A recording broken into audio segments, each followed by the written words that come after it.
വൈകുന്നേരം 4 മണിക്ക് വിശപ്പ് തോന്നുമ്പോൾ ചില ആളുകൾ പോയിട്ട് ചായയും സ്നാക്സ് ഒക്കെ കഴിക്കും. അത് രക്തധമനികളെ പതുക്കെ കേടുവരുത്താൻ സാധ്യതയുണ്ടെന്നുള്ളത് നിങ്ങൾക്കറിയാം. എന്നാൽ മറ്റു ചിലർ ഷുഗറും കൊളസ്ട്രോളൊക്കെ പേടിച്ചിട്ട് സ്നാക്സ് കംപ്ലീറ്റ്ലി ഒഴിവാക്കി നല്ല ക്ഷീണവും വിശപ്പൊക്കെ ആയിട്ട് മുന്നോട്ട് പോകും. അതും പ്രശ്നമാണ്. സ്നാക്സ് എന്നാൽ സത്യത്തിൽ ശരീരത്തിനും ഹൃദയത്തിനും അപകടം ഉണ്ടാക്കുന്നതല്ല കേട്ടോ. നമ്മുടെ ഹൃദയാരോഗ്യത്തിനും ശാരീരിക ഊർജ്ജത്തിനും വേണ്ട ചില നല്ല ലഘുഭക്ഷണങ്ങൾ എന്തൊക്കെയാണ്? കാർഡിയോളജിസ്റ്റുകൾ അവരുടെ ഡയറ്റിൽ ഉൾപ്പെടുത്തുന്ന സ്നാക്സുകൾ എന്തൊക്കെയാണ്? ഒന്നാമതായിട്ട് നമുക്ക് കഴിക്കാവുന്നത് സ്നാക്സിലൂടെ എങ്ങനെ ഇൻസുലിനെ നല്ല രീതിയിൽ നിയന്ത്രിക്കാം എന്നുള്ളതാണ്. നിങ്ങളൊരു മധുരപലഹാരോ മൈദ അടങ്ങിയ സ്നാക്സോ കഴിക്കുമ്പോൾ രക്തത്തിലെ പഞ്ചസാര പെട്ടെന്ന് ഉയരുകയാണ്. ഇതിനെ പ്രതിരോധിക്കാൻ ശരീരം വൻതോതിൽ ഇൻസുലിൻ പുറത്തുവിടുന്നു. എന്നാൽ ഫൈബർ അടങ്ങിയ ലഘുഭക്ഷണം കഴിക്കുമ്പോൾ ഗ്ലൂക്കോസ് രക്തത്തിലേക്ക് വളരെ സാവധാനം മാത്രമേ കലരുള്ളൂ. ഇത് ഇൻസുലിൻ സ്പൈക്കുകൾ ഒഴിവാക്കുന്നു, ഹൃദയ രക്തധമനികളുടെ എൻഡോത്തീലിയം എന്ന് പറയുന്ന തൊലിയെ സംരക്ഷിക്കുകയും ചെയ്യുന്നു. രണ്ടാമത് നമുക്ക് കഴിക്കാവുന്നത് കൊളസ്ട്രോളിനൊക്കെ ഒപ്പിയെടുക്കുന്ന സ്പോഞ്ച് പോലെയുള്ള ഒരു സ്നാക്സ് ആണ്. ഓട്സ്, തവിടുള്ള ധാന്യങ്ങൾ, പയറുവർഗ്ഗങ്ങൾ, ഇതിലൊക്കെയുള്ള സോലിബിൾ ഫൈബർ ദഹനത്തിലൂടെ ഒരു ജെല്ല് പോലെയായിട്ട് മാറണം. ഇത് പിത്തരസത്തിനെയും രക്തത്തിലെ ചീത്ത കൊളസ്ട്രോളിനെയും ഒരു സ്പോഞ്ച് പോലെ വലിച്ചെടുത്ത് ശരീരത്തിൽ നിന്നും ആഗിരണം ചെയ്യപ്പെടുന്നതിന് മുമ്പ് തന്നെ പുറന്തള്ളണം. ഒരു മരുന്ന് കഴിക്കുന്ന അതേ ഫലമാണ് ഈ തരത്തിലുള്ള സ്നാക്സുകൾ നൽകുന്നത്. മൂന്നാമത്തത് തളർച്ച മാറ്റാനുള്ള കരുത്തേറിയ ഒരു സ്നാക്സ് ആണ്. അത് പ്രോട്ടീനാണ്. അപ്പോൾ നമ്മുടെ ലഘുഭക്ഷണത്തിൽ പ്രോട്ടീൻ കൂടുതലുള്ള പുഴുങ്ങിയ മുട്ട, കടല ഇതൊക്കെ ഉൾപ്പെടുത്തുകയാണെങ്കിൽ വയർ നിറഞ്ഞതായിട്ട് തോന്നിപ്പിക്കുന്ന ലെപ്റ്റിൻ ഹോർമോൺ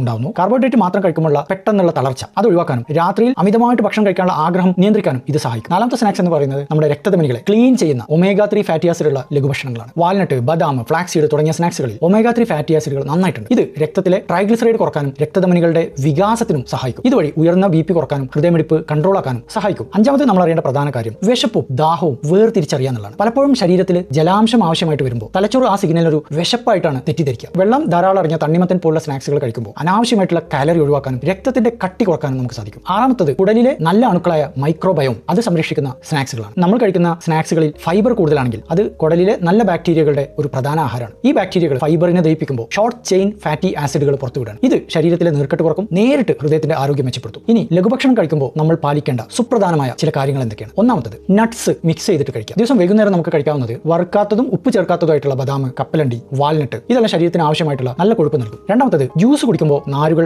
നഷ്ടപ്പെടും എന്നുള്ളത് കൊണ്ട് ആപ്പിളോ ഓറഞ്ചോ തൊലിയോടെ കഴിക്കാൻ സാധിക്കുന്നുണ്ടെങ്കിൽ അങ്ങനെ തന്നെ കഴിക്കുക. ഇതുവഴി ദഹനത്തിന് കൂടുതൽ സമയം കിട്ടും, നമ്മുടെ വയറൊക്കെ നിറഞ്ഞതായിട്ട് ഫീൽ ചെയ്യും. മൂന്നാമത്തത് നാടൻ മുളപ്പിച്ച പയർ, പുഴുങ്ങിയ കടല, എണ്ണ ഇല്ലാതെ വറുത്ത അരിപ്പൊടി ഇതൊക്കെ ഹൃദയത്തിന് നല്ല സ്നാക്സുകളാണ്. ബേക്കറിയിൽ നിന്ന് വാങ്ങുന്ന നിറം ചേർത്ത വിഭവങ്ങളൊക്കെ പൂർണ്ണമായിട്ട് ഒഴിവാക്കുക. നാലാമത്തത് ഗ്രീക്ക് യോഗട്ട് അല്ലെങ്കിൽ വീട്ടിലുണ്ടാക്കിയ കട്ടി തൈര്, ഇതിൽ ഒരു സ്പൂൺ ചിയ സീഡ്സ് അല്ലെങ്കിൽ ഫ്ലാക്സ് സീഡ്സ് ചേർത്ത് കഴിക്കുക. ഹൃദയത്തിന് ആവശ്യമായിട്ടുള്ള കാൽഷ്യം ഒമേഗ 3 ഒരുമിച്ച് കിട്ടും. അഞ്ചാമത്തത് സമയക്രമം പാലിക്കുക. ഇപ്പോൾ വൈകുന്നേരം 4 മണിക്കും 5 മണിക്കും ഇടയിൽ ഒരു ചെറിയ സ്നാക്സ് കഴിക്കുകയാണെങ്കിൽ രാത്രിയിൽ അമിതമായിട്ട് കാർബോഹൈഡ്രേറ്റ് കഴിക്കുന്നത് തടയും. ഇത് വെയിറ്റ് കുറക്കാൻ പ്ലാൻ ഉള്ളവർക്ക് നല്ലതാണ്. ആറാമത്തത് സ്നാക്സ് കഴിക്കുന്നതിന്റെ ഒരു 15 മിനിറ്റ് മുമ്പ് വെള്ളം നന്നായിട്ട് കുടിക്കാൻ മറക്കരുത്. ഇത് ദഹനം മെച്ചപ്പെടുത്താനും അമിതമായിട്ട് സ്നാക്സ് കഴിക്കുന്നത് ഒഴിവാക്കാനും സഹായിക്കും. വൈകുന്നേരത്തെ സ്നാക്സ് കഴിച്ചു കഴിഞ്ഞാൽ നിങ്ങൾക്ക് സാധാരണ എന്താണ് ഫീൽ ചെയ്യാറുള്ളത്? ഉന്മേഷമാണോ? കുറച്ച് കഴിഞ്ഞാൽ തളർച്ചയും വിശപ്പുമാണോ? കമന്റ് ചെയ്യുക.